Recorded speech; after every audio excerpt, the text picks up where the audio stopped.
This is Angela. If we don't already know each other, I am Charlie's business partner and wife, and he stepped out for just a minute so that Jess and I could get everyone oriented and get the webinar started.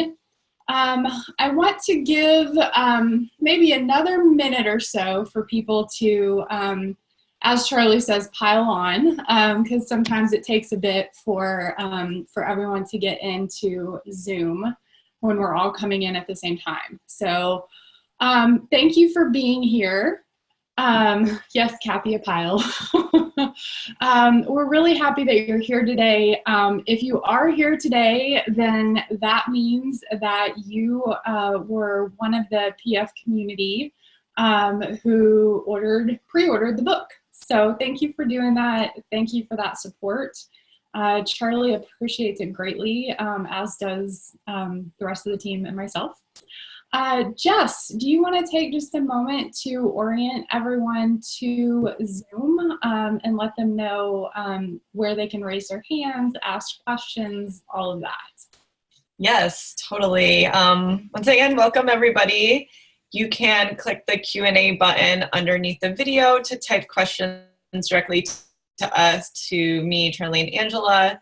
And you can also chat with other people on the call. You'll see a chat window on the right side of the screen. You can also ask questions there, even though as we get going throughout the call, questions might start to get buried. So if you have something really important, I would suggest the Q&A button below. Otherwise, you can chat with other people in that little chat window, and then look for various resources we might post throughout the call. Yes, thank you so much, Jess. I saw, who is that? Just making sure. Kathleen, no worries, you're automatically muted when you join, so we won't be hearing any cafe noise behind you, so you don't need to worry about that if you're just listening in. And what I would actually love to start with, because Charlie's going to get rolling on content pretty quickly, is hopefully some of you, are somewhat familiar with Charlie's work. If I know we have a few of our street team members here as well. And those are the people who joined on to be a part of the book launch with us. And so those people who are on our street team have actually had the opportunity to check out the galley of the book. And I know that others of you who are not on the street team but have pre-ordered have had the chance to see a free chapter. So you have a sense of what you're getting and what's coming up for you in September. So if there's anything specifically that you know already that you would maybe like to put in the queue for questions when we get a chance to get to Q&As, I'd love to go ahead and invite you to put those questions in because I know that you might want to be listening to Charlie, getting all the content as he's talking to you about these frameworks and things that he's going to be sharing today. So again, just giving you an opportunity if you want to go ahead and throw in any questions that you might have about what you've had a chance to read so far and what might be related to start finishing. So I thought I'd give you just a moment to do that. As just mentioned, because I have gotten a couple of messages directly to me, this is being recorded and it will be available to you later in the week. So you don't have to worry about jotting down a ton of notes. So it depends on your learning style and how you want to learn today, whether you want to take notes or just listen. And yeah, we'll leave that up to you and how you want to do that. It looks like Charlie may be ready to get started now that we've given you to get acclimated to Zoom. Hop in with a few questions if you want to before he gets started with the content. Okay, thanks so much for getting everybody acclimated and getting everybody ready to go. So we're going to do a few things today. I'm going to stop my video so that they're just focusing on you. Cool. If you need me, I'm here. Of course I need you. I always need you. Okay. Aw, that's sweet. That got weird real quick. Sorry about that, guys. Alrighty, so we're going to have a few things going on today. And one of the things that I want to start with is, first, thank you. I'm pretty sure Angela said that. One, thank you for being here, but also thank you for being an early adopter for the book and helping us make it as successful as possible. It's already doing really well. Angela, did you talk about that piece? I actually did not. So I think that I would love for you to share that. Okay, so it's going to be a little strange today, y'all, because some of you have been hearing this because of the street team. Some of you have been hearing this because of the MMC, but some of y'all don't know. So I'm just going to pretend that people don't know, and we can celebrate together. Because of you, we are doing really, really well on the launch thus far. The book was named one of the top 10 books in business and economics by Publishers Weekly, which is a really big deal in the sense of that's the publishing industry's sort of main thing, and they're saying that it's a great book. It's been recommended by, say, like Seth Godin on his blog. That's been really great. Barnes and, well, I'm not supposed to say that. You didn't hear that. The booksellers have picked it up in really nice volume as well. So everything is set up for us to do really well. And we could not have done that without you, both because of all the conversations that we've had through those MMCs, through your emails to us, through your comments on the blog, but also everything you do to support us. And so I think I just got someone on my end still has their mic on. No, it's just me.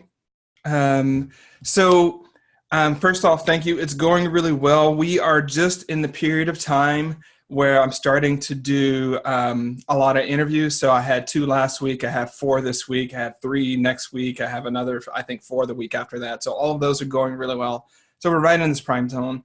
And I'm just saying that because sometimes people are like, how's the book going? It's going really well because of you guys. I really, really appreciate that. One of the reasons we're super excited to do today's webinar is we wanted to give you some of the ideas from the book that we think you can take action on immediately.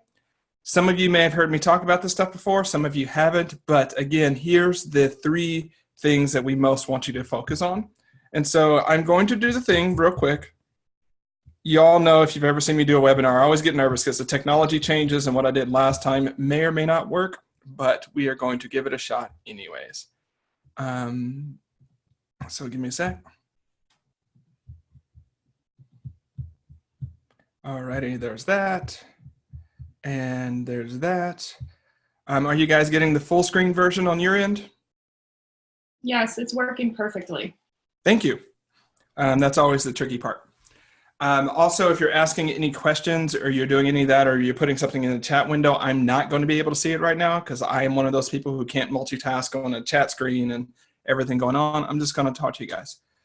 Though we're going to go into 3 of the frameworks that I think are going to be the most powerful for you in the time before you get the book. And I also know that we have chapter 3 out for people who have signed up for. So Jess, go ahead and link to the sample chapter just in case people haven't seen that. So you'll get chapter 3, or you should have already gotten chapter 3, but you'll get it today.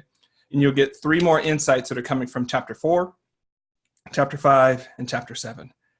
But it's always super important for us to start with reclaiming work and reclaiming why it's so important to finish your work, because it's easy for us to jump into just talking about getting it done without talking about why it's so important.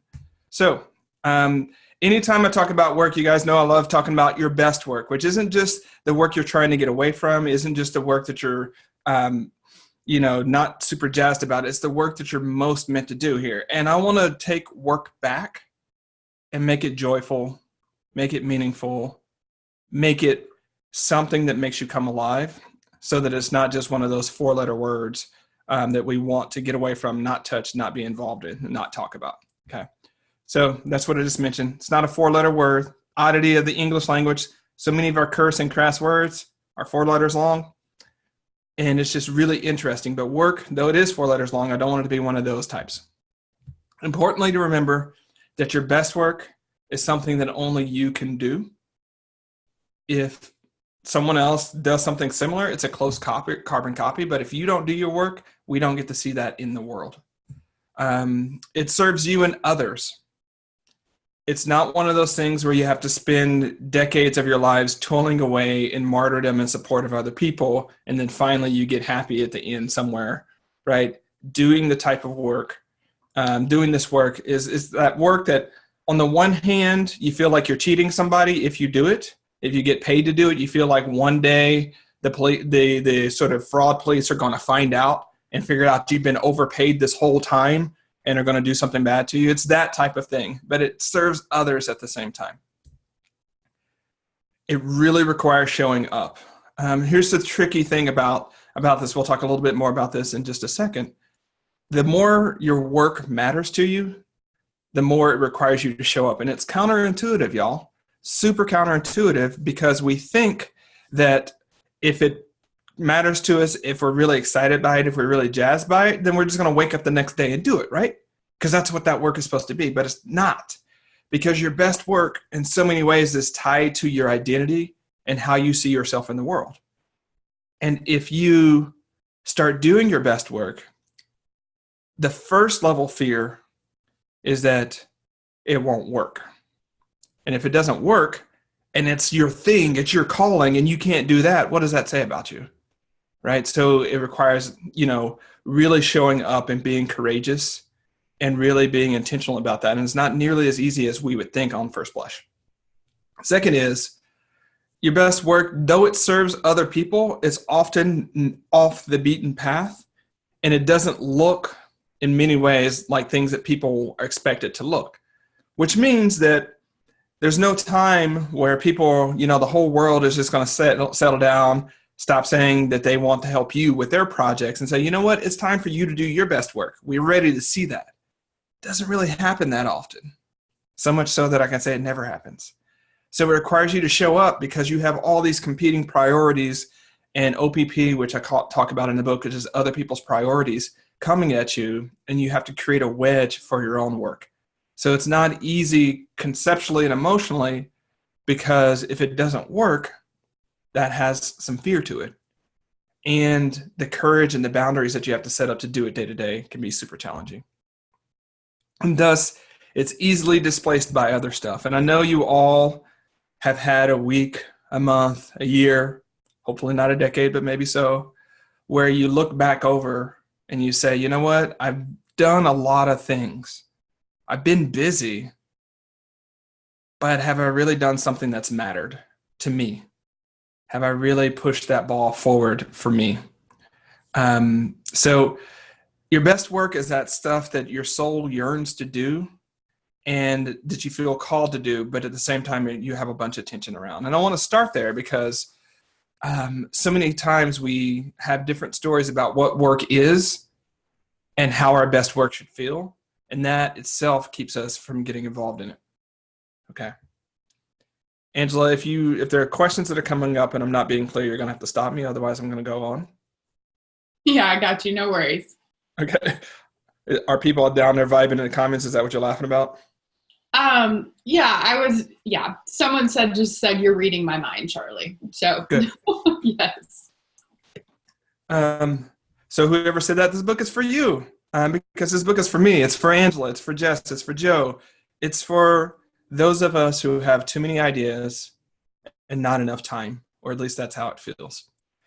So I've already talked about your best work, and I want to talk a little bit about why finishing is so important. First thing is, those who finish their best work win. And that is the thing we don't talk about enough, right? The importance of finishing our work. I say welcome to Project World because Project World is the idea that we live our life in 3 to 5 year slices where we have a major project during that time. And in my language, as you guys know, a project is anything that requires time, energy, and attention. And so when we start looking at the big P projects that we go through over our 3 to 5 years, there are things like going to college, getting a graduate degree, believe it or not, getting married, totally a project. Moving into a new house, that's a new project. Ask Joe about it. Writing a book, starting a business, taking a new job, and then taking a promotion at that same job. All of those count as projects. And the grace of project world is that, you know, so many of us get stuck with like, am I doing the right thing now? And what if it doesn't work? And what about all the other things? But when you really boil down to the fact that we live in 3 to 5 years chunks of our life, guess what? If you make the wrong choice, you can see it through and know that you're rolling into something that's probably better for you in 3 to 5 years. If you love what you're doing, guess what? You're going to move on to something else in 3 to 5 years. So there's a grace to understanding that you don't have to make that next perfect choice when it comes to your work. You just have to make a good choice and go forward. And if you do a project and it's totally wrong, you'll find out pretty quickly, right? Failure can come quickly, even though success can take a long time, and there's a grace in that. But there's a downside to it.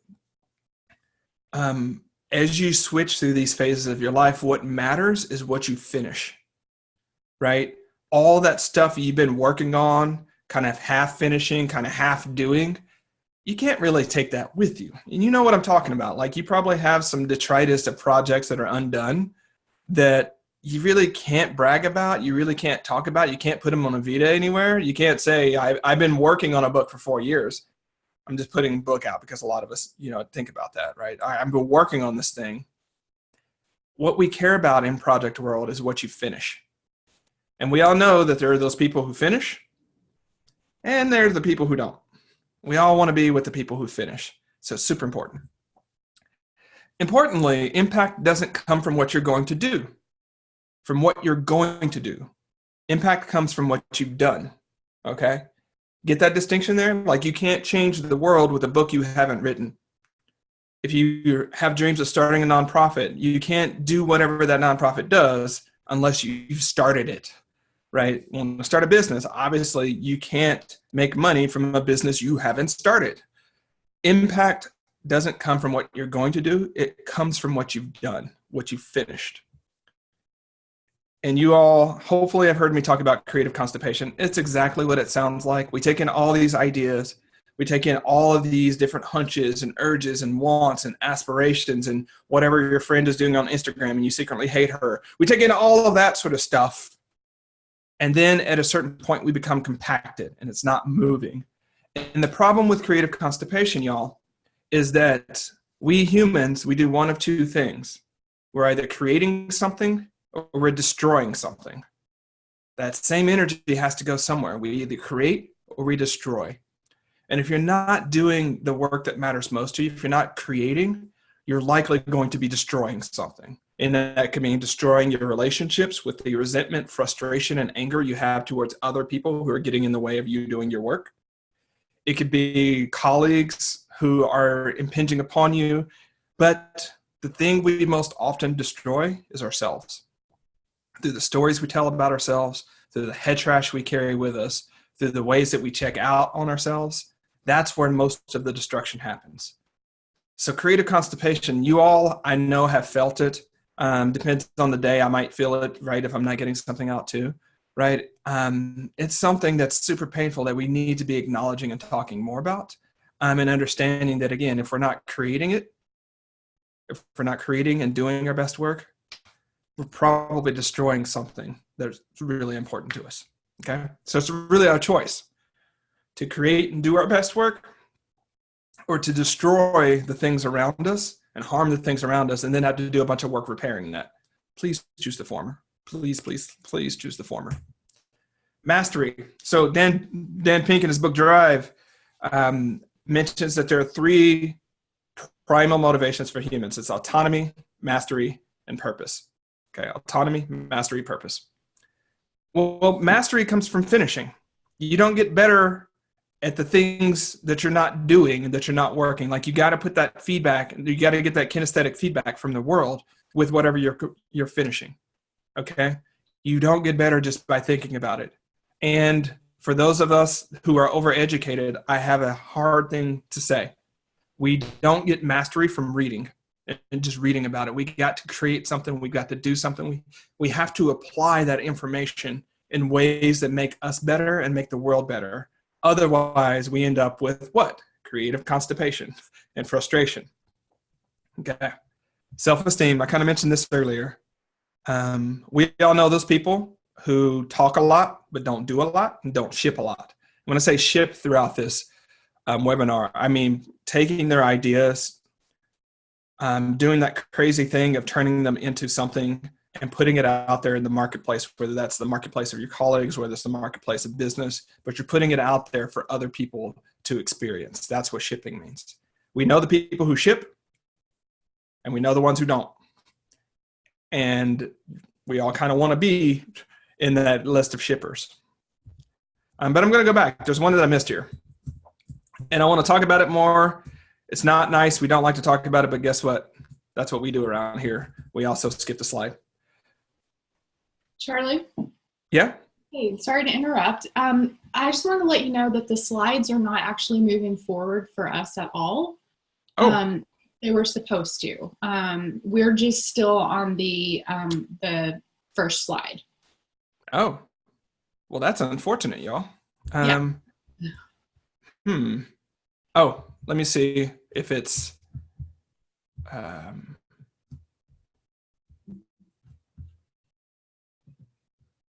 might give me just a second.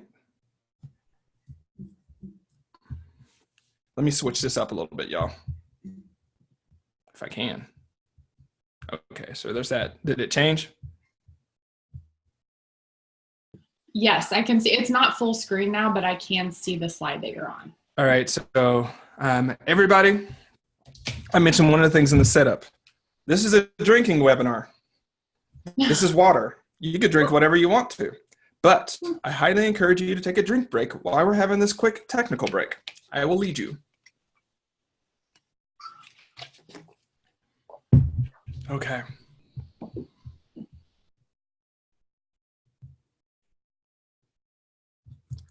So it's when I go there that it stops sharing, right? No, actually, I'm still seeing finishing equals winning. Okay. Do you see Welcome to Project World? I do not.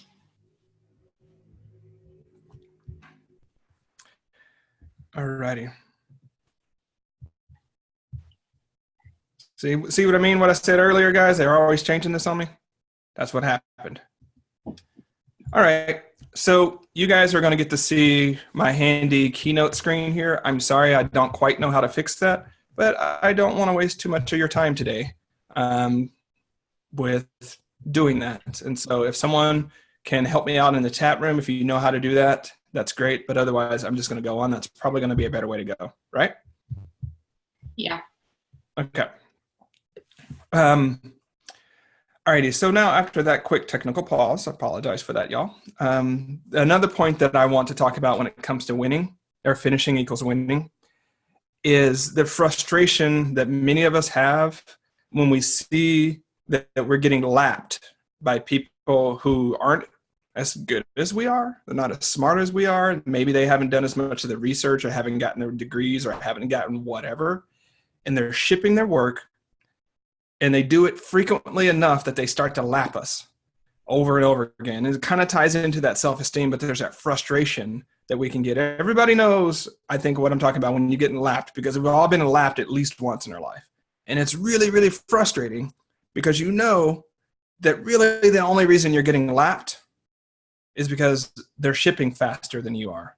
Now there's luck and there's marketplace trends involved. I'm not going to like say that's not there, but at a certain point, like we know that we're getting lapped by people who aren't quite as good as we are, and we can stand tall as creative giants and say we're really good at some things, and just see people who are not as good at those things running around us.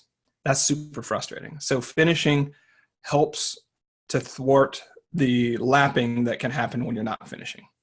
I'm just going to put that on the board because it's a real thing that happens. I talk to a lot with my clients, and I ain't even gonna lie, there are times that I feel it too. I mentioned it earlier that the more it matters to you, the more you're a thrash. And so thrashing is just that meta work, that flailing, that working around the project, the research that you do, whatever your particular way is of like spending a bunch of time working around the project and emotional labor working around the project, but not actually pushing the project forward. Okay, that's thrashing.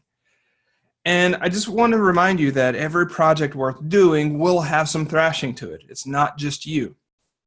Okay, because think about it. We don't have an existential, crisis every time we want to take out the trash or go get the groceries or go to the library, whatever your thing is. Like, whether or not you watch The Bachelorette tonight doesn't cause existential dilemma for most of us, right? But when you start thinking about getting married, you start thinking about moving across the United States, you start thinking about starting a business, starting a nonprofit, writing that book, whatever it is, that's where thrashing will come up. And unfortunately, too many of us code thrashing as a sign that something's wrong, right? That maybe you haven't picked the right thing. And I want to argue the opposite. Thrashing is a sign that you're working on, or that you're going towards something that matters to you. Okay? And the question thus becomes, are you going to continue to go towards that matters to you? Or are you going to back up and let the thrashing, that process, convince you that it's wrong? Now, what some people do when they start thrashing in one project is they'll see some new, easier project over there on the sideline, just calling to them like, maybe that's the right one. Maybe that's the one that once I get in there, that then it's going to all unlock for me. And so they'll jump ship from one project to this other one over there. And I really want you to beware the siren call of the new, easier project. Because here's the thing. If that project matters to you, at about the same point you started thrashing with the one you abandoned, you'll start thrashing with that one too. It's not like you just automatically woke up this morning and whatever was gripping you with one project is no longer there. That thing just jumps with you. It's like a barnacle hanging on you, jumps onto the next thing with you. Or you end up doing something that doesn't matter nearly as much. And then you feel frustrated or resentful. Then you end up in like what I started this with, where it's like, I did a project, I was busy, but I'm still not fulfilled. Okay? Look, the more it matters to you, the more I thrash. I can't change that, right? But what we can do is do a better job of going towards the thrash, going towards those dragons that come up on the road to doing your best work, and understanding that we were meant for that. We were born to slay those dragons. We were born to do hard things, and we come from a long line of people who do that. So why not you? And why not now? Okay? So I want to put that up because as you do your best work, you're going to thrash, you're going to want to bail, and you're going to get stuck in different ways of thinking about the project that may, in fact, keep you from doing the project. Okay? Now, what I haven't said thus far, and it's an important thing to think about, is whatever your best work is, I'll say it this way. If you want to thrive, you have to do your best work. You have to do those things that matter most to you. So yes, we're talking about work, but on the other hand, we're talking about thriving. We're talking about flourishing. Kind of makes sense from a company called Productive Flourishing that you can't, we're talking about how one gets you the other. And at the end of the day, if you're not thriving, it's probably because you're not doing the work that matters most. And remember, work is not just economic work. It's anything that takes time, energy, and attention to complete. Okay? Alrighty. Before I jump on, I'm about to go on to the 3 different strategies or insights that will help you do the best work. But Angela, are there any major questions that are jumping out that we need to address?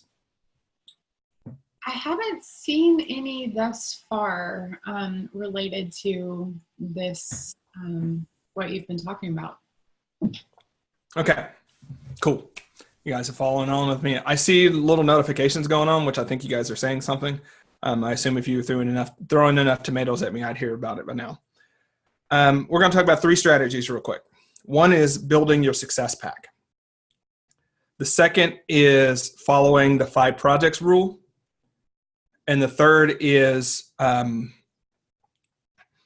I lost my train of thought. Addressing your no-win scenarios. Okay. And so let me switch this up real quick. There we go. And then it's supposed to be there. Okay. We're going to jump into picking your success pack. First thing that we want to think about is that the people around you fuel your best work. Okay? If you don't have the right people around you, at best, you're going to be able to win some small successes, maybe build yourself towards some moderate successes, but you're never going to succeed on the level that you truly can if you don't build your success pack. And when you're starting to think about who's on your success pack, we're always going to have you focus on your yay-sayers, not your naysayers.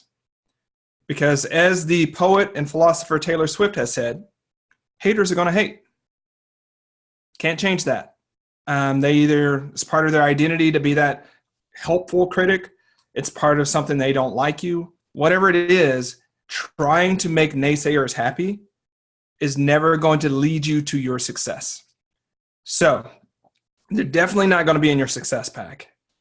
And they're definitely, something to avoid. Now, there's a big difference between those true friends and change agents in your life who are courageous and tactful enough to tell you the hard truths and point out the hard blind spots that you have. And just because someone points out those things and points out the blind spots and helps you get ever more better doesn't mean that they're a naysayer. And in fact, our success pack needs some of those people in them because, especially for you creative giants out there, one of the frustrating things is when you put work out there, and we're all wired about this differently, but I've experienced it so much with my clients. Like, we need someone around us that will point out those hard things because otherwise we don't trust everybody else around us. If we just have a bunch of cheerleaders and we just have a bunch of people who are, just going to say yes and put a sticker on everything we do, at a certain point, we don't trust them. So we do need some of those souls around us who will be like, I see what you were doing there. Don't know that was your best work. And here's what we can do to make it better. Here's some things to think about. We need those people. So just because they give constructive, sometimes hard to hear feedback, doesn't mean that they're not a yay-sayer. The difference is whether you know that, one, they've got your back, two, they're telling you for your success and the project success, and three, they're willing to get in and show you how to do better. All right, so those are kind of three things that you need to do. You need to think about there. There are four kinds of people you're going to put in your success pack. You can read from the slides, so I'm not going to go through all of them. Actually, some of you are not reading from the slides, so thanks for, I caught that. So they are guides, peers, supporters, and beneficiaries. Guides, peers, supporters, and beneficiaries. Guides are those people who've been on the road longer than you have. Maybe they've gotten a little bit more mastery. What's important about guides is they've done so in a way such that their character resonates with who you are. There are all sorts of people who might have accrued a type of success or type of mastery or have shipped some work who you don't resonate with or who have done so in ways that you would never want to do. They're not guides, right? Guides are both that combination of competency, like experience and competency, but also character, such that you can trust what they say and you can trust where they come from. Now, the thing about guides is they're not working on the project with you. They're sort of separate from the project. They're your Yodas or your Gandalfs or your Morpheuses, or there's probably some guide in the traveling pan sisterhood, but I don't know who it is. But there are those type of people, and they say super cryptic things like use the force or trust yourself or, be who you are or whatever, right? So Lion King is trending. So, no, I'm not going to go there because that's sad. Anyways, guides are there, and they always say things like that. They're not in the project with you, but it's kind of like only after you've experienced what they're talking about do you understand what they're saying. So those are guides, super important. Guides can be living or dead. Turns out it's harder for most of us to talk to dead guides, so it's really useful to have some living guides in there as well. But you can still say, like, if you're Christian, what would Jesus do in this scenario? If you're from the Buddhist tradition, how would the Buddha approach this? Or Lao Tzu, you can do different people like that. How would MLK approach this? Mother Teresa. Like, you can do that because your guide's main job is to alter your worldview such that you are able to dislodge yourself from the hole that you may be keeping yourself in. And I know it sounds odd to say like you're keeping yourself in a hole, but when we look at some of our mindsets, when we look at some of our head trash, when we look at some of our operating patterns, we see that it's because we continue to believe the same thing, to say the same thing, and do the same thing that's keeping us in our hole. And your guides are often far enough removed, and you trust them enough that you actually can see that you're in a hole, one, and two, that you may in fact be keeping yourself in that hole. Okay, so those guides. Peers.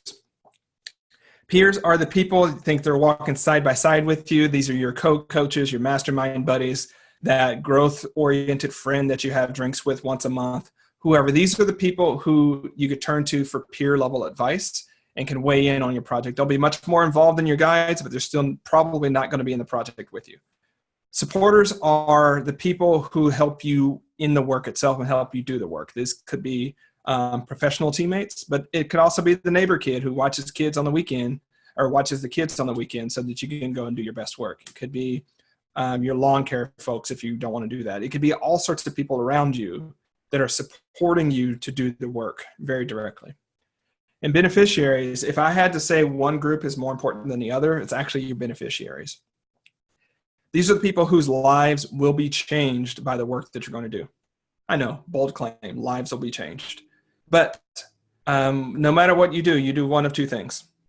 You either solve problems or you deliver delights. All creative work does one of two things, sometimes both. Solves problems or delivers delights. If you solve someone's problem, you have made their world better. Can we agree on that? Sure, you may not win the Nobel Prize. Sure, you may not go along in the analogs of history. But for that person, their world is better. And your collective world is better. Delivering delights is just as important because we need happiness. We need entertainment. We need joy. We need all of those different things that we get from things like music and art and humor and things like that. So that's also important. If you make someone's day better, you've made their world better. Okay? So, and it's just the accumulation of these small making days better and these small problems that we solve that end up to world-changing work. Okay? What's super important about beneficiaries is that, one, they're real people that you can reach out to. So when you get stuck with your project and you don't know where it's going, you can, you know what, ask them. So I'll give an example here. Our street team, which I'm still getting used to calling our Do Crew, because most people know my street team, but they voted. It was a narrow victory, but the Do Crew won out. They are some parts beneficiaries of the project that we're working on with this book, but they'll attest to it. We're always asking them, like, how does this work for you? Did this do this? You wanted this. Does this work? Can we do this better? Right? We can ask them. I saw Elizabeth on, so we straight up ask Elizabeth, does this work for you? Yes or no? And given that Elizabeth is creative people, we always get a third alternative that sometimes is helpful, sometimes not. But it's important to ask, right? Does this work for you? So we have those people we can reach out to. I often will reach out to readers who email me and ask them questions and make sure that what I said landed with them and helped them. So knowing your beneficiary is super important when you get stuck. The second thing is, it's much harder for many of us to give up on other people and to let other people down than to give up on ourselves and let ourselves down. So if you really believe that your work matters, and you really believe that someone's world is going to be better off, I'm going to pick on Elizabeth again, since apparently she's the name I'm going to use today. Like, if I know that what I'm doing would make Elizabeth's world better, and I just quit or I stop, then it's not just me who loses out. Elizabeth loses out too. She might actually want that thing, right? And it just helps with some of the mindsets we get around with, say, perfectionism, right? Because I'm going to ask you, imagine that someone you really trusted was making something and you knew it was going to make your world better. Would you rather see a rough prototype of it today? Or would you rather see the finished version of it, say, next year? Right? Especially if the rough prototype is something that you can start benefiting from right now. Most of us would say, like, show us the goods now, like, bring it to us. But when we are the creator, we do the opposite. We keep holding on to it. We keep putting it out. And our people, our beneficiaries, are not benefiting from that work. So that's why I think beneficiaries are super important. They help you stay motivated, and they help you if you reach out and if you talk to them and if you pull them into the project, they help you get that project done. And remember, your beneficiaries are yay-sayers. They want you to be successful. Now, the following 2 points here, I know that this is hard for many of us. I won't go into why because I'm looking at the time and seeing that we're jamming pretty quickly here. A lot of us have a hard time asking for help, okay? We have a hard time needing other people. And the thing about it is your pack needs you to need them in the same way that you need to be needed by other people. So trying to be that stoic, independent, creative person out there doing your work on your own, you don't need anybody, thank you very much, you can do it, like it's super hard. And some of you may have heard me say this before, you will corrupt more relationships by not receiving help and asking for what you need than by doing so. Because think about it. It's really damn hard to be friends with Superman, okay? Superman doesn't need you. Anything he wants, he can do. At a certain point, it's hard to be in relationships because you realize that you're always inferior. You're never going to be able to do anything for this person. And human relationships are built on reciprocity, y'all. So when you reach out to your pack because you need them, I don't want you to come from the place of like, oh, I hate to be a burden and I should really figure this out and I don't want to ask. Come from the place of, allowing that pack to give you the gift that they would most want to give you, or finding an opportunity to give them a gift that they've been trying to give you, okay? Asking for help is not a weakness. It's actually a superpower when it comes to this. And think about those relationships you've been in with people where you've never been able to help them in any way and how awkward that feels. But also think about those relationships where you've been that person. You know what I'm talking about. So I'll leave that go. Another thing is your pack wants to win with you. We want to be a part of winning teams, y'all. We want to win with each other. We are hardwired that way as the biological organisms that we are. We are wired to win together. We want to win together. That's why we spend so much time watching sports. And that's why we end up creating like internet clans. Like, are you what was it? Y'all will know about it. The werewolves or the vampires back in the Twilight series. There's whole mobs of people like they were on one side of that camp or the other. We need to be a part of packs like that, and we want to win, and we want to talk about how our pack is winning together. So they want to win with you. And so asking for help is not one of those things where it's a taking from them versus allowing them in and inviting them to do what we most want to do, which is be needed, be of service, and to win with our friends. Okay. Hopefully I haven't hit that nail too much. I haven't stayed here too long, but it's super important, y'all. Over the years I've worked with people, some of the biggest game changers have been their ability to build success packs and get over the head trash that they have around asking for help and needing something from other people. Okay. Charlie, I'd love to interject for just a moment. Mm-hmm. We had someone who you know well, Miranda, who asked a question, and I wanted to interject here because I know we don't have a lot of time for Q&As because you've got material, but I think it's actually a great question for probably a handful of people that might be on here today.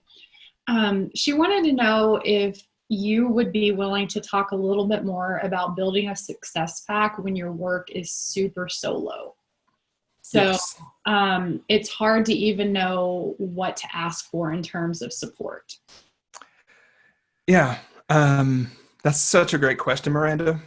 And I'm going to I know Miranda well enough, so I'm going to give her the unsatisfying answer, but it's the one that's going to make a difference. Part of what you're asking for when you work solo is human companionship, straight up. You're asking for people to see you, to interact with you. You don't have that water cooler. You don't see the smiles of other people. You don't have, the sometimes inane conversations about what's going on in the world, but things that make it interesting, right? And so I think, Aristotle said man is a social, what is it? It said man is a political animal, but he meant something different. What he meant is we are the type of animal that lives in societies and in relationships with other people, and we can't thrive without those relationships. That's really what he meant. And so when your work is solo, there's a lot of greatness to your work being solo, but the thing that you're probably missing is community, human bonding, human time, so on and so forth. And so I think one thing that we get into, Miranda, is we wonder how to make our requests be about something other than just human connection. Like, hey, I'd like you can have a peer, and I know Miranda writes, right? So she can have a co-writing peer who they don't necessarily talk about the work they're working on, but they talk about working. Like, hey, how's the writing been this week? Oh, it's been terrible. I hate it. Like, I've been thrashing about it, and it's super frustrating. And just having someone on the other end being like, yeah, I get that. It's totally sucking, right? That can make all the difference, right? And so when it comes to some of these, what I would say is, yes, you can have those formal, like, hey, strategic guide. I need to ask you a strategic question to make sure that I'm going in the right direction. When it's a peer, maybe you can ask them something related to their area of expertise or area of experience that can help you weigh in.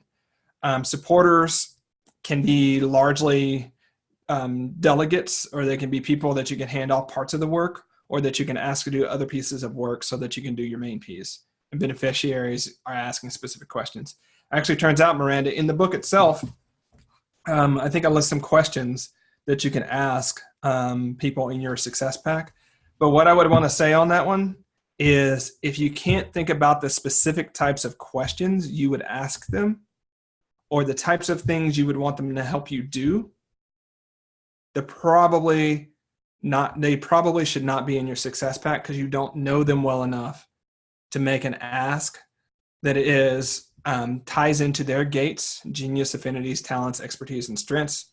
We'll talk about that in webinar 2. Sorry about that, y'all. Or you don't have a strong enough relationship bond that you're going to feel willing to loop them in the right way. So, I love Miranda to death. I know in any given project, the 3 to 5 questions I would ask her for that particular project, right? And so it's just looking at people and saying, there's a mindset shift here.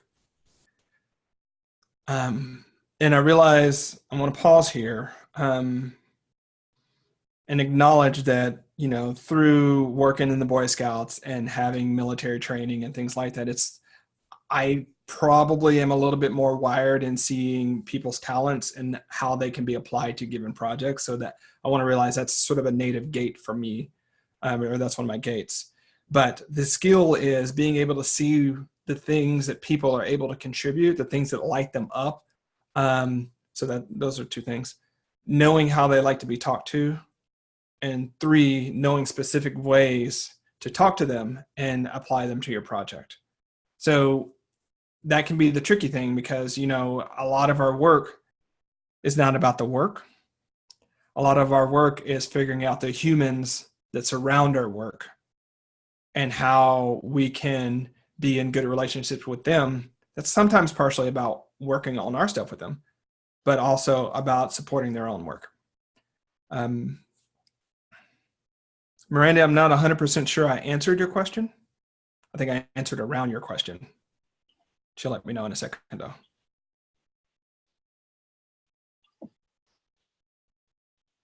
Yeah, she feels good about it. Okay. I know it's awkward to ask for human companionship, so I wouldn't come out with that, sort of as the lead, but realize that having peers in your network whose sole job is to check in on you, see how you're doing, and to talk once a week or every other week about how things are going, super important. Super, super important. Maybe even more important when you're isolated and working alone. It also reminds me of, I forget which of his works he's talking about, Peter Drucker. He mentioned that there was an executive who would call board meetings. And the sole point of the board meetings was for the executive to have people in the room so that they could talk about the ideas that they had and get them out. Okay. It turns out that those people in the boardroom was their supporter. Given when Peter Drucker wrote, we can guess that it was a man. So it was his supporters helping him get ideas out of his head. And sometimes that's the job of your peers or supporters, is just to be there so you can get stuff out of your head and you don't start getting the compaction and creative constipation going on. So another thing to think about when it comes to supporters, and I know I've been talking so much about projects and work, and because of the way that those concepts are anchored, we automatically think economic work. We automatically think economic projects. But remember, you can build your success pack for personal projects too. So how would you build a success pack for your weight loss goals? Okay. How would you build a success pack for your that backyard project that never seems to get done? How would you build a success pack to help with the caretaking of your aging parent? Okay. There are all sorts of different things like that where you can start thinking about who do I need where and how can I get them aligned up so that I'm not doing this all by myself. Quick detour here. I'm looking at time. I got time for it. So some of y'all know that I've been, I'll say it this way. Over the last year, I picked up quite a bit of weight from the medical thing that I had last year, but also because of finishing the book and just sitting and writing and being more sedentary than I've ever been in my life. So I picked up some weight and it started to bug me. I won't go into all of that, but it came down to where April 1st, I had had enough. Actually, into March, I had had enough. I was like, I got to fix this, right? So how am I going to fix it? Best believe I built a success pack, right? One of my guides is a nutritionist. Another of my guides is a personal trainer that I've been working out with. Okay. Peers are some of my friends that I'm talking about their exercise and fitness journey, what's working for them, what's not working for them. Supporters. Well, my guide, here's the other thing I want to say. Sometimes people can be in multiple buckets, right? So my guides are also supporters because when I show up there at 5 o'clock, they have me doing all sorts of things that I would rather not be doing and probably wouldn't be doing were it not from them being there, doing what they do. Beneficiaries, I'm probably the only beneficiary. Angela's a beneficiary, and at least where, even if it's not that I look better, I'm at least happier with myself and more confident with myself. And so she doesn't have to deal with nearly that much. So Angela is on my peer. She's a peer and supporter. She's got her own thing going. We're also supporting each other with going back and forth and food and being mindful of that. So again, that's a personal thing that I built a success pack for. And that's one of the reasons I was able to lose as much as I lost in a short amount of time. So I lost about 25 pounds in 2 months. I'm still on that. I still got a ways to go, but it was super nice to see it go that quickly when I built the pack around it. So be thinking about your success pack for other things. If you, for instance, have a spiritual practice or you want to have a spiritual practice, what would a success pack look like there, right? If you want to be a more kick-ass parent, what would a success pack look like there? If you have money goals, what would that look like? I could go on and on and on. I'm not going to do that, but just want you to be thinking outside of the box because life is more than about economic work, y'all. We know this, but when it comes time to prioritizing it, we do something different. Okay.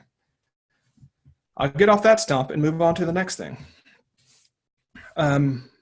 If nothing else, building a success pack, if you remember nothing else from this, I think it's probably the most important thing to do because they can incorporate some of the other elements and help you focus, help you really think about the story. So if there's nothing else you get from this, please build a success pack around the things that matter the most. Okay. 5 projects rule.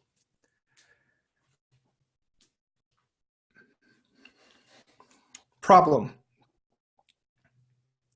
We commit too quickly and carry too many projects at once.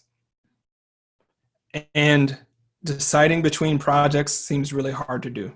And deciding and prioritizing and triaging projects seem really hard to do. The 5 projects rule is your friend after it's been your enemy for a little bit. And let me explain that why. So first off, what do I mean by the 5 projects rule?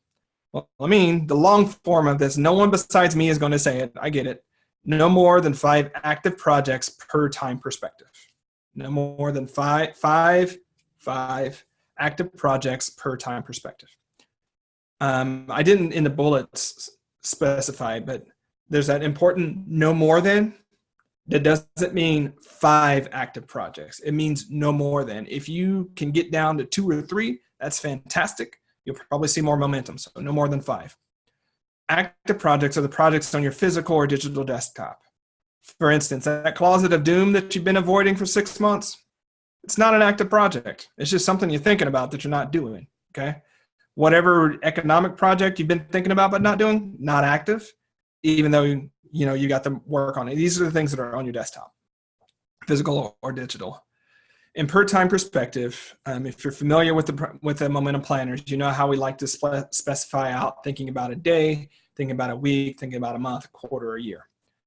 And to really make this work, I'm seeing somebody who's thinking, I don't know who you are, but I know you're thinking it. So I got you.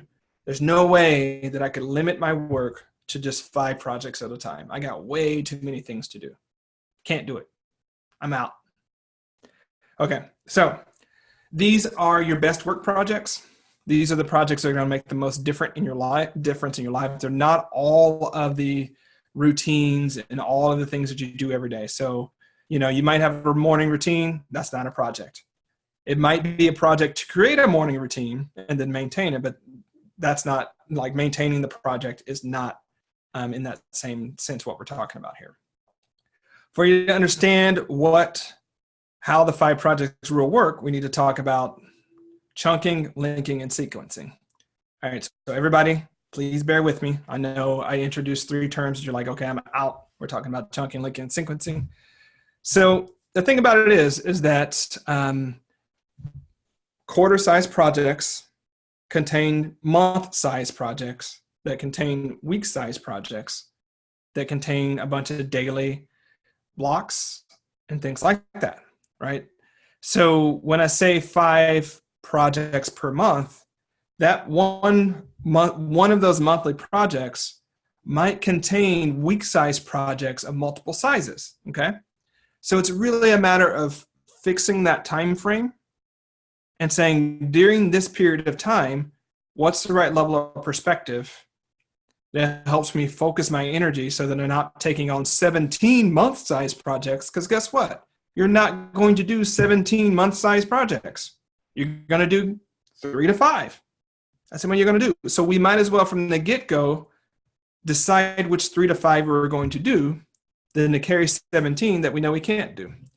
So some of you may have seen this, and you may have heard it as the pyramid of action perspectives. Yes, I realize how difficult that concept was, and so I've renamed it so that we can get around the language. So you're welcome. It's now called the project pyramid. And the project pyramid conveys what I was just saying in the sense of like one year-sized goal contains multiple quarter-sized goals that contains multiple month-sized goals that contains multiple week-sized goals and projects. And then at the bottom, you have blocks and tasks, okay? So this is a very simplified model because it's unlikely that every quarter-sized project will have exactly 3 month-sized chunks to it. You normally have different things. So I go into a lot more detail into the book, a lot more detail into this in the book, which delightfully you'll get in a few weeks. But what I want you to be thinking, not a few weeks, still way too early, a few months, couple months. We're so close, y'all, so close. But what I want you to be thinking about is how your goals chunk down into smaller size projects so that you don't get in a situation to where you're looking at a list and you're seeing way more than you're ever going to get done. And then you check out because you know you can't do it. Okay. So as a general rule, I'm not going to say that. I'm going to back up a little bit here. We talk about this a lot on the monthly momentum call. So if you're on the MMCs, this is hopefully old hat to you or it's a refresher. if there's like, oh, this is brand new, I need a lot more help with that, I really encourage you to join us for our monthly momentum calls. Our next one is about 2 weeks, where we talk about how to apply a lot of this. What I'm really trying to say right now is I want you to have the mindset and the practice so that when you're doing your weekly planning, you don't have to use our momentum planners. You can use whatever you want to use. But when you look at your week size projects, you're saying, like, have I limited to 5 or less? Or am I going into the week carrying way too many? Okay. Here's the thing. Usually, when I talk to folks, they know about we have a rough sense of what a week size project is, right? We have a rough sense, an intuitive sense of what a month size project is. Even if we know that we've been over optimistic forever, we still kind of get a sense for like the difference between a month size and a week size project. I wish I was seeing you see thumbs up or thumbs down, because this is an important point. Because people get hung up around the axles around like, this is going to take me, how do I know? It's like, I think at a certain point you kind of know. The problem becomes we try to stack so many of those say week size projects in the same week that it confuses us about how long things actually take. Our lives would be incredibly easy if we just had one project, right? Because then we can look at it and say, you know what? I have 1 week size project. I can focus all week on that. I have confidence about that, so on and so forth, right? This is one of your pro tips here. One of sort of superpowers is doing fewer projects, because you get through them faster. That's why I'm teaching you the 5 projects rule. Fewer projects plus more focus equals faster finishing. Okay. We have a rough sense of a week size, month size, quarter size project. Maybe not a quarter size. That gets really hairy for a lot of people, because we can't sort of command the month, so the quarter slips away from us. And because the quarter slips away from us, we have no idea what the hell a year is, like as far as a year size project goes. So for this particular conversation, I want to introduce this, sort of wet the whistle, know that there's more coming in the book, know that we have the momentum planners, know that we have a lot of resources around this. But for some of y'all, this is the first time hearing it. And I really hope that you can focus on doing fewer of the projects using the 5 projects rule, because it's both a decision tool, deciding what you're going to do. It's a prioritization tool in the moment when you only have that few projects. It's much easier to prioritize them. It's also a triaging tool, so that you know which can be done first and which needs to be done to keep things going. So it does a lot of work. It's a centerpiece of the book, introducing it here. We'll come back to it. Angela, I'm sure there's probably a lot of questions, but what can I address that would be useful here? Actually, not a lot of questions so far, but there is one that I think might be useful. And Heather asks, how do we get rid of those closets of doom to focus on our active projects? Yeah. So Heather, that's a fantastic question. We have to elevate that closet of doom into, guess what? One of our 5 active projects. Then you have to like make it a project and actually sit down in it. The problem with closets of doom, trust me, we have one right now. Actually, do we have one, Angela? Well, our garage has almost become that. It's not quite to that level, but it's getting uncomfortable. Okay, so in 2 months, we'll have a closet of doom if we don't get after it. So in fairness, we've had our backyard being worked on, so we had a bunch of stuff in the garage. Anyways, driving on. Heather, part of it is you have to promote it to an active project and decide this week is the week that I'm going to get after that closet of doom. Now, I don't know Heather. I can't see her face. I'm only imagining a conversation here, Heather. So if I'm off, let me know. But she's like, you know what, Charlie? It's not a week. I can just sit down for a day and get it done.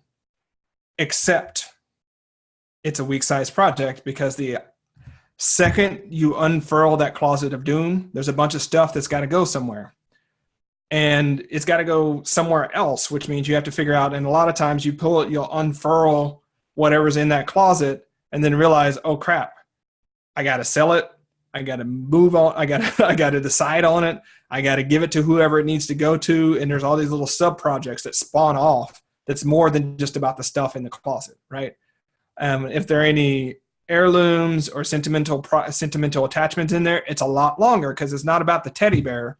It's about the fact that this was the first teddy bear that you bought for your first child, and now they're in college, and now you don't know it. You can't throw it away because it's not yours, but you don't know if they want it, and so screw it, put it back in the closet, right? And so what we do with our closets, our drawers, our folders, our work projects of doom is that we never elevate them to a project. And then because we don't want to do them, we assume that they're going to get done faster if we sort of brute force our way in there. But we've done that enough to know that we get half started.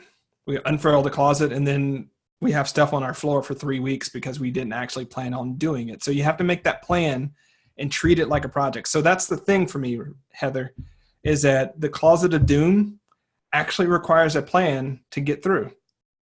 If you just start pulling stuff out, you're just going to put stuff back in, right? So there's a planning part of it. There's the pulling stuff out. There's figuring out where all that stuff is going to go. And all of that takes time. That's why you're not going to be able to do it in a day. Part of you knows that. I'm talking to Heather, but obviously I'm talking to all of you. So the first thing, promote it to an active project. Second is actually sit down and make a plan. Think about what all is going to need to happen. 3, then figure out how long it's going to take to do it, right? Your day-long project might be a 3-week project. That's fine. Just you got to have a plan for that. 4, tap into the why of it. Why does it matter? Sometimes it could just be that it makes you feel better. Sometimes if it's a closet of doom, you know that there's that thing in there that you need to get to that you can't get to because all the other stuff in front of it, and you're tired of not being able to get to the thing. And or you're tired of it just hanging on you and not being done. We've got some stuff in our backyard we need to sell that is just hanging on Angela, and every day she's trying to think about how to get rid of it, even though that's not where we're at in the project. I'm teasing, but I'm not. So that would be what I would say on that one, Heather. And what this will do is invoke a cage match. Jess will drop a link pretty quick about that. And you'll have to decide, and I think it's a good decision. Is the closet of doom something that at this point in time you want to, that you are going to engage or not? Is it what matters most or not? And if it doesn't, that's great. You can let it go. Because when you think about it next time, you're like, nope, decided not to do that right now. I'll talk about it again in April, or I'll talk about it again in September, right? You have a place for that to go. Whereas when you haven't made that decision, it's amongst a gazillion other projects that you're having to think about and decide about. Do I do this today? Do I not do this today? So it's completely legit, y'all. Completely legit when you have those sort of frog projects. Remember, frogs are just those things you don't want to do. Or you have those projects where the dread to work ratio is so high. Dread to work ratio meaning that like the amount of work it requires is this, but the amount of dread you have it is that, and you can never get to it. Like completely legit to say, you know what? I am deciding today that I'm going to wait until August 1st to do that because I got other stuff that's more important for me right now to do. Do that other stuff and do it fully. And then when August 1st comes around, say, am I at a place where I can engage with this or not? Is this what matters most now? If it's not, do what matters most now. You're never going to be able to do all the things you want to do. That's the frustrating part about the human condition. Our reach will always exceed our grasp. Okay? But what we can do is make better decisions and be better humans towards ourselves and not assume that we're going to be able to stuff 22 units of stuff into a 10-unit bag. That's what the 5 project rule helps you do. See that you got a 5-unit bag at every time slice. What goes in the bag and what doesn't. And if you've made that choice and you made the best choice possible, that's all you can do. You can't do more than that. Okay. Heather, if I completely missed the conversation in your head, I apologize that, but I know what happens when it comes to the closet of doom, whatever that looks like for different people. Make it a project, make a plan, give yourself more time than you think you need to. Oh, the fifth piece of that. Celebrate when you're done. Celebrate the piece that you made for yourself, if it's a for real closet, the space that you made for yourself, the fact that you decided that this change in the world needed to happen and you did it. Those are all worth celebrating. Okay. So, last thing. Charlie, just want to let you know. I know we keep going. What were you going to say, Angela? Well, I don't know. I know we need to get on to the last thing. I did want to mention that Missy says many of her projects are more maintenance or upkeep type of things. And so she doesn't know how to give it a time frame. So I actually call those routines.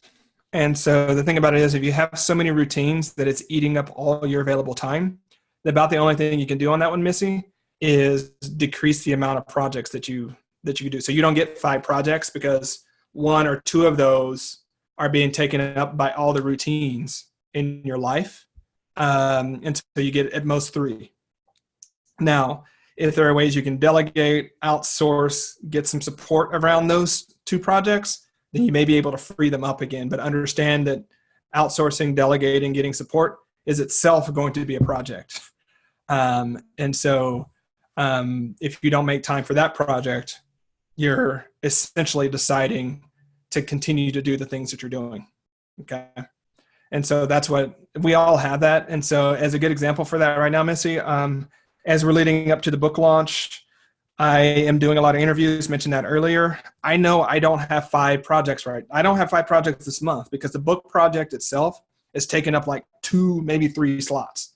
I know this, the team knows that. So when they look forward at, when I look for new commitments, it's like, I can't do a lot. I can't hire as many people as I want to, even if I could get it. Even if we were in that place, I can't take on a new sort of deep work project. I can't do product development. There's a lot I can't do right now just because the sheer weight of the book project has taken up 3 of those slots. So that would be a way that I would say that you can go about that, is just think about all of those routines taking up a slot or 2 or 3.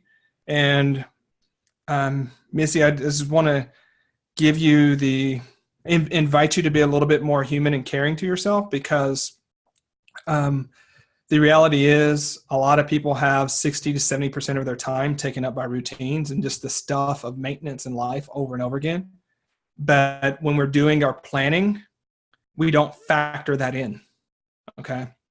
We don't assume that we're doing that. It's like we have this faulty wiring where, like, even though today you can look at all the things that you have to do, or this week you can look at all the things you have to do, when we think about 2 months from now, we apply an open slate thinking about that. We think, 2 months from now, I'm going to have all of this time to do all of this stuff. But unless you make significant changes to your life, your team, the people around you, odds are 2 months from today, it's going to look much like today looks. So if you started today with 60, 70% of your time already spoken for through routines and the other stuff of life, 2 months from now, you're going to have 60 to 70% of your time taken up in that same way. The best thing that we can do is, if we're not going to be looking at how we can free up more of that time, is to say, you know what? Okay, I've got one thing I'm going to do. And I'm going to do the hard work, and I'm going to do the thrashing of deciding the right thing to do from the beginning. Or I hate to use the word the right thing, because then we get into sort of this perfectionist loop. I'm going to make the best choice I can today about this project that I think is going to be the one that I can't finish. And then 2 months from now, when that day comes, I'll have to make that choice again. Okay, hope that's helpful, Missy. Okay, no win scenarios. This is from chapter 7 of the book. And it's later in the book. I was telling Angela yesterday that were I to write the book again, I might push this further forward in the book than where it actually is. Why it's in chapter 7 is that as soon as we start making a plan, which is what chapter 5 and chapter 6, chapter 5 goes into sort of the project pyramid and the 5 projects rule. Chapter 6 goes into how to build a project roadmap. So in other words, how to do some of the stuff that I'm talking about in sequence and chunk and like get it on your calendar. That's what chapter 6 helps you do. What I've experienced is once people do that, they start experiencing drag points, meaning things that are known knowns that may keep them from being successful. And I use drag points as a metaphor, like when aeronautical engineers design planes, they have to design them to account for drag. And the weird thing about that is that the faster the plane goes, the more drag it experiences. In many ways, the faster we go in our life, the faster we're working on our best work projects, and the faster we're going towards our thriving, the more drag we create, the more the universe seems to push against us. And so and part of that is the stories we tell ourselves is one of the first things that we'll start doing. And so no-win scenarios are the stories we tell ourselves. In the book, I mentioned 3. Again, in hindsight, I would want to throw in a 4th one. But hey, you never really finish a book. You just got to be finished with the book, you know? So those are the 4 that you see there. Success will wreck my relationships. The more successful you become, the more you're going to harm people around you, the more they're going to be mad at you, the more you're going to let them down. If you become super successful, double your revenue, then you won't get to spend as much time with the kids, right? Or your partner. Or if you do X that leads you towards your thriving, someone around you, it will wreck some relationship that you're in. That's one of the versions. Let's take a water break, y'all.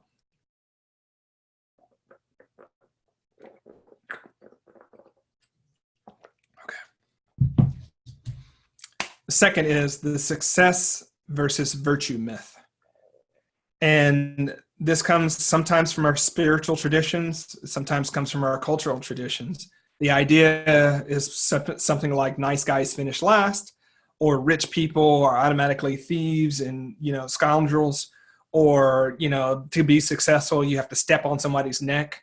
Whatever that story is, basically what we do is we counterpose success and virtue. This is also the starving artist myth. Like if you're a thriving artist, then you've sacrificed your art, right? We have all sorts of stories in there that puts a virtue against success, and it ends up creating all these sort of mental loops. And I'll talk about this in a second. The "what if I can't do it again" trap. Excuse me. Let's try that again. The "what if I can't do it again" trap is especially prevalent amongst creative giants because we can, whether it's good or bad, like sneak our way into success or sort of roll our way into success. And then we get into a place where it's like, I don't know if I can do that again. So what I'm going to do is not go maximum effort, because if I go maximum effort, I'm not sure that I'll be able to A, apply maximum effort again, or B, whatever success I get, want to compare it to the first success, and then I'll feel funny about it or I'll feel messed up about it. So it's better not to have that sort of extreme success and just sort of get this string of successes that I can repeat again. Okay, so that's a huge trap. And the 4th one is the "success will cause me pain" story. And this is, if I'm successful, maximum effort means burnout. Maximum effort means pain. Maximum effort means that I am going to do something that harms myself. Okay. And these are the 4 stories that we generate ourselves. We also get them from our society. We get them from our culture. We get them from TV, and they get reinforced. Just as a quick plug here, I had a great conversation with Aaron Field about this earlier for the podcast. And so that will be coming out. I don't know, it'll be coming out, but be looking for it because it was actually a really, really good one for head trash. Miranda, if you're still listening, I posed the question of how do we get rid of old stories and head trash, even though they're so hard. So I think you'll really like that one, Miranda. She asked that in a street team call. So the thing about no-win scenarios is that the natural thing that we do is we shoot for some sort of compromised mediocrity where we never really win at the highest level because we don't want to wreck our relationships or go against our integrity or create a scenario we can't duplicate or create pain for ourselves. But we also don't want to fail either, right? And so we shoot for that sort of gray middle. And in the moment, that feels like the right move. In the moment, that feels satisfying. But over the course of a year or a decade or a career or a life, we look back at all of the ways that we never really gave ourselves the opportunity to win big and succeed. And I know winning and succeeding, very male, it's where I'm coming from. But remember what the point of finishing is. Remember that thing about impact. Remember that thing about service and making the world better. What we do when we are gripped by these no-win scenarios is that we pull back from making the world as good as it could be, and making our world, our personal world, as good as it could be. Now, I'm looking at the time. I could go much more into this, but I want to raise awareness about these no-win scenarios and start having you think about how true they actually are. Might there be a way that you can be successful and not wreck your relationships? How can you be successful and be in integrity? How can you go all out and trust that the next time you'll be able to go all out? And how can you go all out in a way that doesn't cause you pain? Doesn't treat yourself like, Angela hates when I give the donkey metaphor, but like, many of us, like if we saw a donkey out in the field being whipped to drive harder and to drive faster, we would feel that sort of repulsion, like, stop whipping the donkey, like it's doing the best that it can. Except for when it comes to the ways we whip ourselves. Then we'll whip the crap out of ourselves just to push a little bit harder, just to push a little bit longer, just to get one extra step. And that's not the perspective I want any of us to take. I don't want your finishing your best work to come via the whip method, right? I want you to drive. I want you to be safe. I want you to be happy. I want you to find joy, find those service without all the pains that happen there. So one way of thinking about this particular concept is how might you be able to approach your work without being the donkey that's being whipped? Or the second way to say it is, how might you untangle some of these no-win scenarios? Again, I go into more of this in the book, so this won't be the last time we'll be able to have this conversation, but we get to have that conversation today. So to sort of wrap up, and I think we may have some time for some questions, just a few things to remember. You and your world need your best work. We thrash precisely because our best work matters. I want you to focus on your yaysayers when you're building your success pack. Mind the 5 projects rule and untangle your no-win scenarios. In parentheses, don't beat the donkey. Okay. That's a terrible way to end the webinar. Damn it. Why did I do that? Okay. Question times. Let's end it on a high note. What do you got for me? I'm going to stop showing this since you probably won't need it.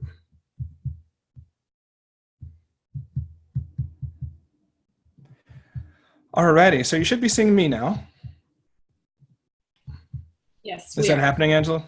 Mm-hmm. Okay, so what questions do we have today?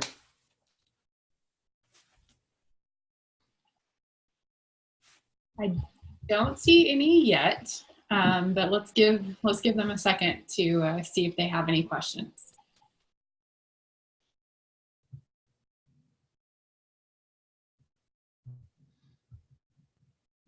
By the way, donkeys work best with treats from Lee Rankin. She's an authority on this. She's got a farm, Apple Farm in North Carolina.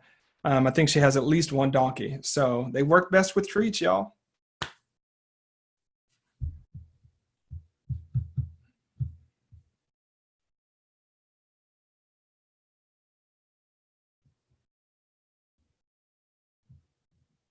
Seven total. That's a lot of donkeys.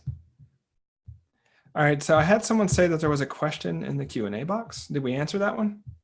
I'm not seeing anything from Kathy. I apologize if you sent something. I'm not seeing your name in here anywhere.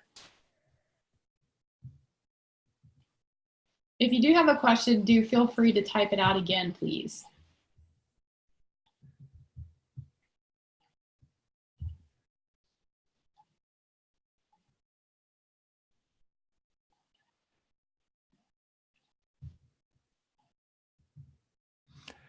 Okay, so I could riff on this one a little bit. This is from Lee. I'd love for Charlie to speak about the difference between planning with deadlines versus planning with capacity. No specific question, just thought it would be a nice lecture. Yeah, this ties into build from the red line, not from the deadline. It's also in the book. The basic idea is this, y'all. If you've heard me talk about focus blocks, you've heard me talk about block planning, you might think that I have, 10 focus blocks per week. And a focus block being 90 to 120 minutes, where you focus on some deep or transformative work. Yes, I talk about blocks in the book as well. If you only have 10 of those, it doesn't matter what the hell your deadline is. You're only going to be able to put 10 focus blocks towards a given project. And so using the red line, which is basically meaning using the capacity, is a better way for many of us to focus on creating a realistic deadlines than just deciding arbitrarily, hey, I am, I'm going to have this done by August the 13th. Why August 13th?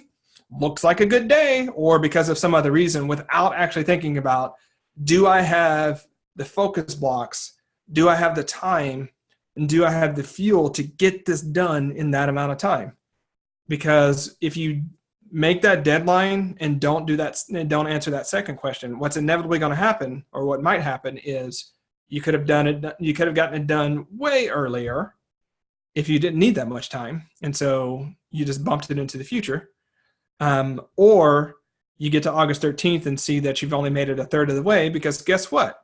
You only had a third of the time that it would take to get there. Okay, so that's what's going on there. So it looks like Angela said that Nadia left earlier. Okay, this is what I get for jumping into a question without Angela telling me what's going on. No worries at all. It's still a good question. So the next one we had, Michelle actually asked, what if you have so many closets of doom, you fear you won't get to anything else? Michelle, thanks for that question. Straight up, that's a fear. Meaning that, here's the thing, emotion drives actions, beliefs drive action. But your emotions and beliefs don't necessarily need to be representative of the world. They don't need to be true for them to take the action. The reality is, one, you don't do all 13, or you don't do all however many. You sort of sandwich them in. And so what I would say about that is, Michelle, you might want to think about a quarter, maybe this next quarter. And the theme for that quarter might be cleaning out the closets of doom. Okay, that's a theme. And what you might say on that one is, well, what are the different projects that it's going to take you to do that? And you just work on one project per week, or per month until that project's done. And then you move to the next one. And then you move to the next one. Like, it's kind of the corollary of, like, you don't eat the elephant all at once. You eat it one bite at a time. What I would tell you in this scenario is you don't eat 13 elephants at once, right? I got to come up with better metaphors, y'all. What the hell is going on? So what I would say is, on that case, I understand it's a fear, and I understand how all of them can be imposing upon you at once. And what you got is a series of frogs. Again, those tasks that you don't want to get to. And the longer you put off doing frogs, the hairier and wartier and bigger they get. And then they start looking at you, and then their warts grow hairs and warts. It just gets bad, right? So you're you're better off just to focus on one of those projects at a time. And I'm going to go with the Annie Lamott bird by bird method here. It doesn't matter which one. Honestly, like, getting progress on one will throw some dynamite in that log jam that you'll see that you can probably get progress on the rest.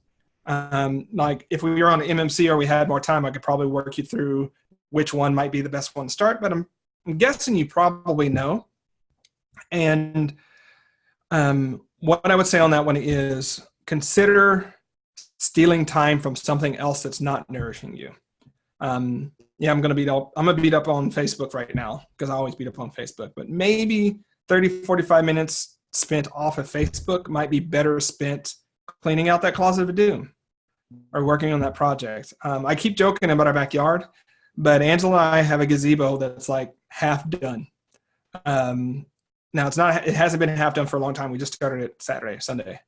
But, our general plan here is to work on it an hour or two a day, long enough that we make some progress, not long enough that we get pissed off about it until we're done. And that might be Saturday, could be Sunday, could be Tuesday. But it doesn't seem so bad to say, you know what, after work, we're just going to put in an hour or two of time, get that piece done, have a good spot where we can break off, have good breadcrumbs, and then the next day we'll do the same. But you know what, if we don't feel like it tomorrow, we don't have to. So what I'll say about closets of doom, I didn't write about this in the book as much as I could have. I didn't write about it at all. I really encourage people who will take me up on the gamble to find those places of stagnation in their life and start getting things moving. Stagnation are those projects that aren't going anywhere. That's the closets of doom. It's those things that have just, not just that are sitting there intentionally, but are stagnated. Everybody knows what I mean, right? And start just gently moving some of that stagnation. And, it's kind of the magic underneath the life-changing magic of tidying up your room, or whatever the hell the name of that book is. Like, the magic of Con Marie is that it starts moving that stagnant energy. And then we can apply that energy to other things. And once we humans are in motion, once our projects are in motion, it's easier for us to stay in motion. But when we get stagnant, it's easier for us to stay stagnant. Okay, probably said too much about that, but that's what I would say on that. Work on one, doesn't matter which, stick with it, see what you can do in 30, 45 minutes at a time, give yourself time and space, understand why it's important, celebrate when done. That's great. So I want to acknowledge, Charlie, both for you as well as for everyone who's here with us today, that we were going to end at 4:30. It's currently 4:33. But we have a few more questions. And so, Charlie, if you're feeling up for it, I thought maybe we could go till about 4:45 for a few questions. But I did want to let people know that it is 4:30 if they needed to jet out of here. Okay, while you get that queued up, I'm actually going to sit down a little bit. So I'm happy to do questions. Yep. All right, go ahead and have a seat. And I've got, so we'll have some, let's see, we have one from Glenn first, and then Evans and James, and then Lee, if we get to it. So these are really awesome questions too, by the way. All right, so Charlie, the first one is from Glenn.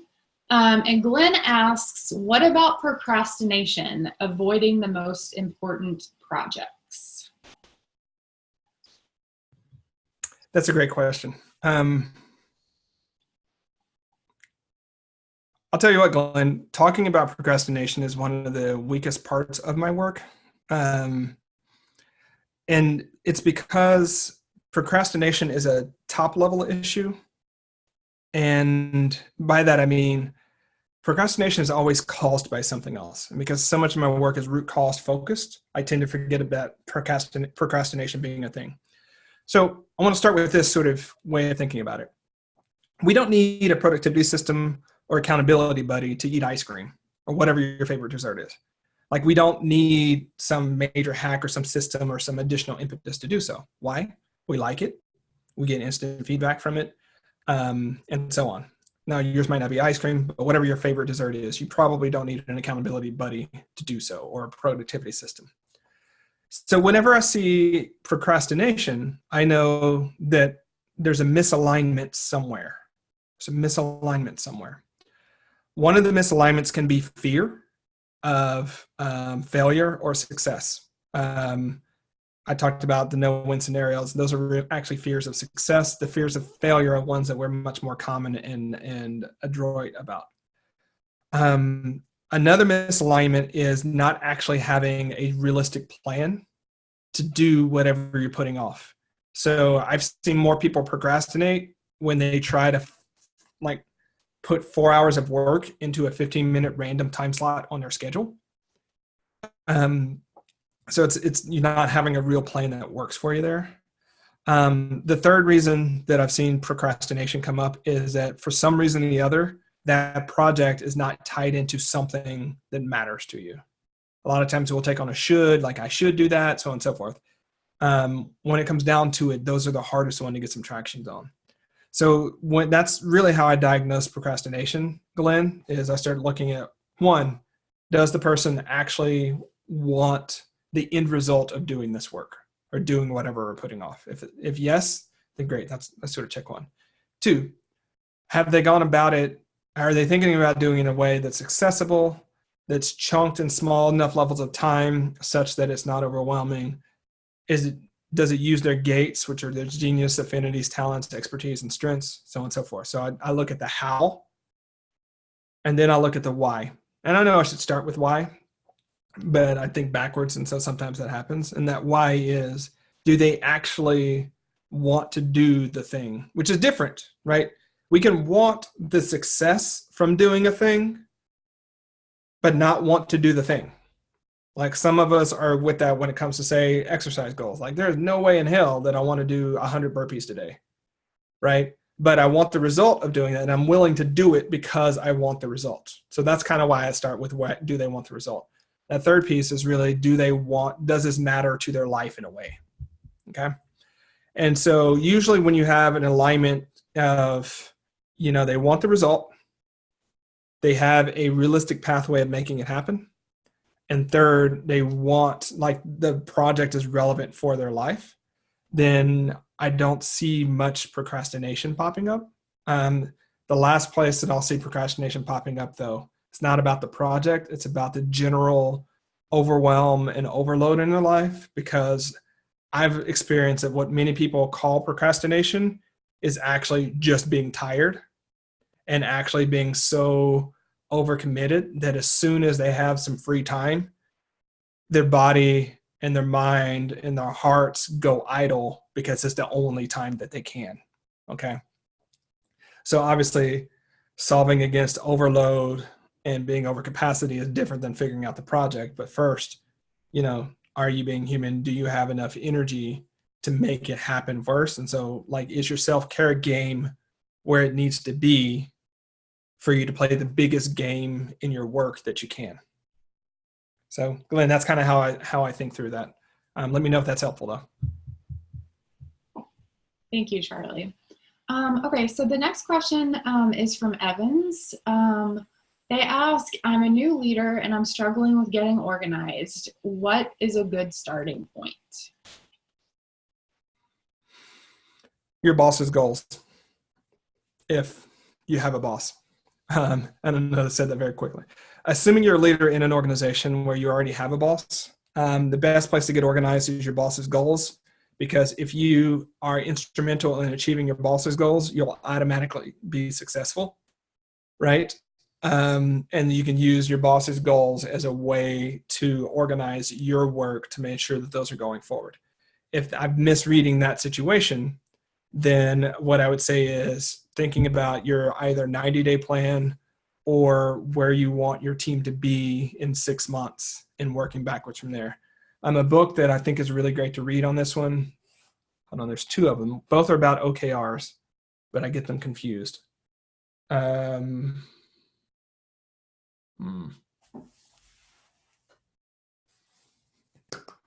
Measure What Matters, I think is the one I might go with. I'm looking because it's sitting right there on my shelf.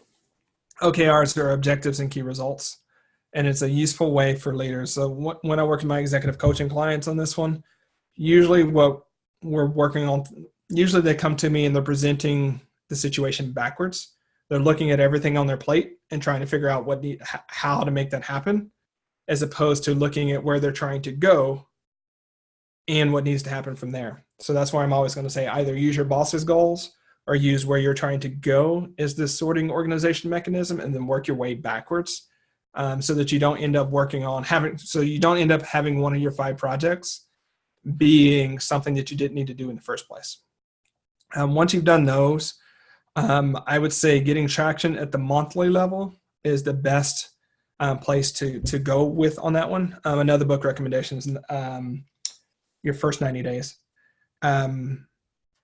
I have people start with the momentum planning method with the month, because the month is about the biggest amount of time that many of us, when we're disorganized or scattered, or when we're in a new situation, that's about as far as we can see with any sense of clarity, but it still stretches us just a little bit.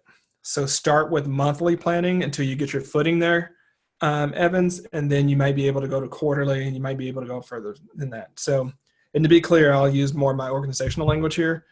That first step that I talked about as far as getting your boss's goals or getting your own sort of goals, that's the visioning part of your leadership. Whereas getting your mind and your work wrapped around the month, that's more of the planning part of your work. Obviously, then there's the execution and evaluation part of your work, but sometimes we smush together visioning and planning at the same time, and that can send our brains in two different directions, meaning that it neither goes where it needs to go. So do some visioning, then do some planning, then do some execution, then do some evaluation, and then you'll start that loop over and over again. That's great. Thank you, Charlie. Okay, so a couple more. So James, we're actually going to get to you next. I realized that we had someone that actually typed in a question before yours.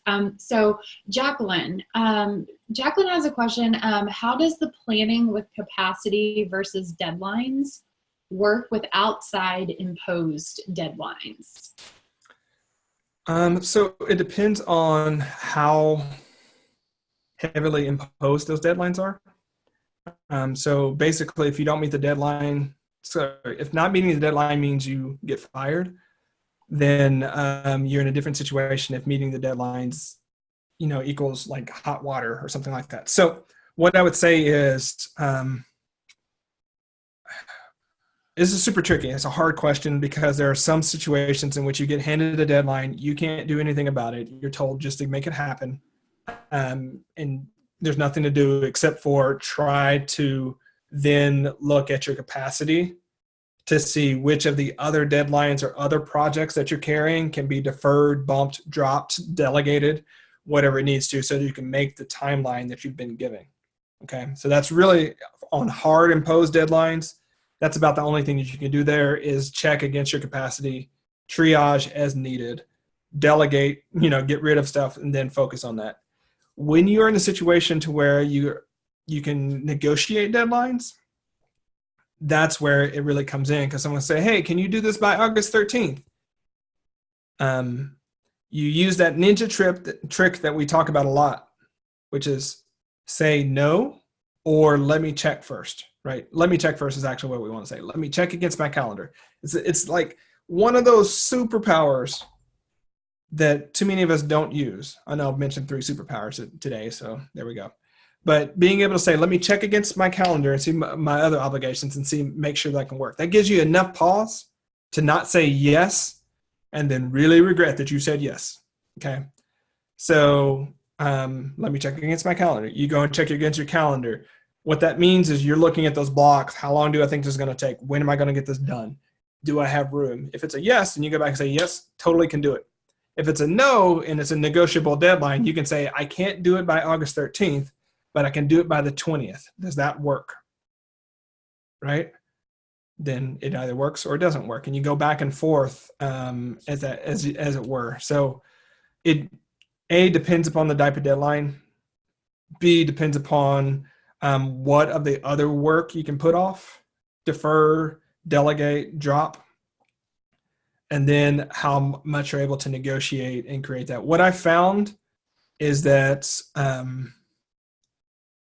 in 95% of sort of scenarios, deadlines can actually be collaborative if you're clear about, 1, how long it's going to take you to do something, and 2, you've established a track record of hitting your deadlines, right? Most people would rather know that you're going to be able to hit the deadline that you say you can hit than for you to say, I'm going to get this done by Tuesday, and then you don't get it done by Tuesday, and that becomes a pattern. So I always try to negotiate deadlines that I know that I can hit, because I never want to start an email with like, hey, sorry, I'm running behind on this. That starts a conversation in the wrong way.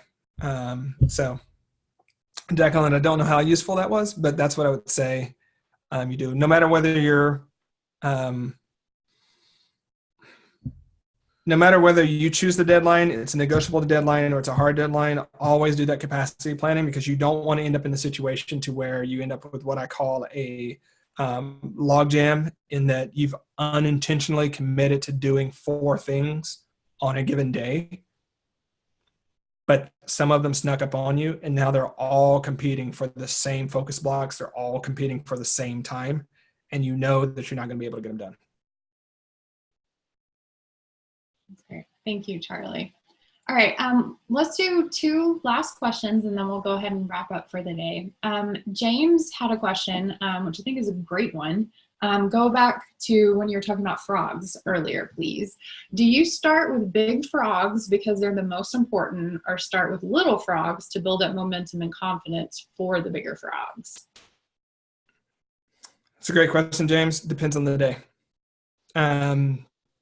If I slept well, I have the right mix of caffeine and food, oftentimes I'll jump on the big frog just because of the release of getting rid of the big frog and be like, I've done something today, right? That's really motivating to me. Other days, I don't start off with a boost in the morning, even though I'm a morning person. I'm like, you know what? Rather than me sitting here looking at this damn screen for 45 minutes, building it up, I'm going to go catch all these other little ones. And if nothing else, I caught a bunch of little ones, and then I can come back to this one. I get super frustrated when they're just those tasks where I just, either look at the screen or I don't know how to get involved, and I waste 45 minutes. The other thing that I'll say about that, James, is it depends upon my work context. I'm way better about getting on frogs when I'm using the right technology or when I've set myself up. So using tools like Cold Turkey Blocker, where I'll lock myself out of email, Slack, social media, basically everything. I'm much better about getting on the big frog because I'm like, well, what the hell else am I going to do, right? And or if I go down to the coffee shop and it's a writing frog, I can go back in because of, I'll write on the Alpha Smart Neo on that one. So that's why I say it depends, because some mornings with my schedule, I'm not able to use the same sort of strategies, and I'm not coming with the same energy set. But all things being equal, I would say start with the big frog, because it's easy for that one to get punted till the next day, to the next day. And it's too easy to tell yourself that it's some day you're going to want to do that, or you're going to be in a better mood to do that. And oftentimes that's not the case. So I know there's a subtle difference between having the energy to jump on a frog versus being in the mood to do that frog. I never want to do that. I know that I'm never going to want to do that frog, right? That's why it's a frog. However, I do know that this morning got a lot of energy. Maybe I had a cappuccino. Maybe I went to bed early. Whatever the case may be, I can do it this morning, even though I don't like it. Whereas other times I'm like, don't want to do it. Don't got the energy. But you over there, I'm going to get you, right? That sort of scenario. That's awesome. All right. James said thank you, and he loved the context. Thanks. All right. So Lee, the question here is, my project is a memoir. I am finding that depending on the work, my focus blocks take varying amounts of recovery time. A huge realization when I realized what was happening. Can you speak a little bit about varying recovery time for different kinds of projects or parts of projects? Yeah. I could talk about it reactively more so than I could talk about it proactively. Let me explain what I mean there, Lee. If you were to go out and do a really hard workout, or you had to chase all 7 of those donkeys around and they wore you out, we might understand that in that context you're more winded than you might otherwise be if it were just one donkey doing what donkeys do. Okay. What happens, especially when writing memoir, and I've talked to Lee about this a lot, is that shit's really exhausting. The emotional labor required to write a memoir, especially if you've had a colorful life, let's just put it that way, is really a lot. And the other thing about writing a memoir is that sometimes you don't realize the weight of a story until you're halfway into telling it. Okay. Lee knows what I'm talking about here. So it's easier to talk about the reactive side of it, because sometimes you look at that work and you're like, that took a lot more out of me than I anticipated. And I just need to be cool with that. Just like if it were 7 donkeys that got away from me, I would be tired and it would take more time. The trouble on the proactive side is you never know. Well, even if you have an outline, even if you've got a really strong intention about what you're going to write today, sometimes just the way personal stories happen, you never know if it's going to be one of those that sneaks up on you.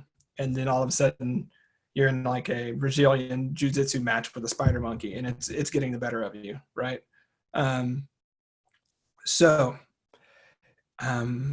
I would, in that situation, I would probably plan most of my writing sessions to assume that it was going to be a harder one, so that if it wasn't, I could do some bonus work, or I can do something else, or I can have fun, then assume that every writing session is going to be an easy one, and then find myself unable to let go, unable to recover, unable to do what I need to do because I'm still in the throes of that story. So I think that's probably the best that you can do, Lee, is be flexible with. You can either be flexible and just know you're going to need to take the recovery time that you need to take based upon what you got into, or you can be proactive and assume that it's going to be a harder sesh every time, and then reclaim that time and use that as bonus time in the case that you're wrong. Hope that's useful, though. That's great. Thank you so much, Charlie. All right. Okay. Well, that is definitely over time for us, but I'm appreciative of you taking a little bit longer to answer more questions, Charlie. And I know that the participants really appreciated it as well, because there was lots of questions happening. So I'll hand it back over to you to take us out for the day. Thanks so much. Again, thanks everyone for showing up. I'm glad for those of you who stayed with us and hang out. I really appreciate it. As you guys know, I love jamming on this stuff, but more importantly, I love helping you all in whatever way that I can do the work that matters most to you. I should have started with this, but I'm going to end with this. But I'm going to try to make it end lighter than what I started with. Like, we all have more power within us to change our life and to change our work than many of us want to believe. And I just want to remind you that, one, whatever story you may be carrying about you being uniquely defective is not true. There's nothing unique about you such that with a few changes, a few tweaks, and a lot of grit can't get you to where you're trying to go. Two, whatever thing that you do, the world needs you to do that thing. If you don't do it, we miss out. And we, as far as we know, we only have one sort of journey around this wheel. So please, please, please take this one life you're giving. Be human, take care of yourself, but also start finishing and stand tall. I should have said until next time, stand tall. I kind of screwed that up. Thanks so much for joining me. This is one of two. We have another one, right? I don't think I'm making that up. I think we have another webinar coming within the next 6 to 8 weeks. So I'm super pumped. I think that webinar is going to happen after the book comes out, but I'm not exactly sure about that. I should know more about this, but I don't. I'm excited about when these webinars come up. Please be reading, asking questions. We thrive off these questions. We thrive off of your showing up, and are super grateful to do the work that we do. So thank you. Charlie, you're right that right now it is planned for after the book comes out, and it's not a problem that you don't know, because you haven't needed to know all the things because you have other projects you're working on. Yes.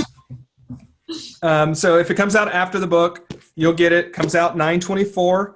If you've pre-ordered it, I think you may actually get it on release day because of the way that they ship. But if you don't get it then, you'll get it shortly thereafter. Super pumped for you to have it in your hands.